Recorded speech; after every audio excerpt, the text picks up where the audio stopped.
பட்டி தபுலா தேடி செந்து கடி நிழலா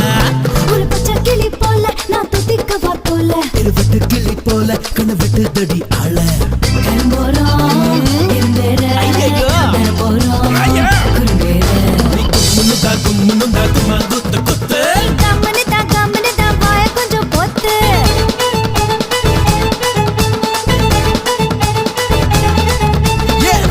வச்சிக்க வா எடுப்புல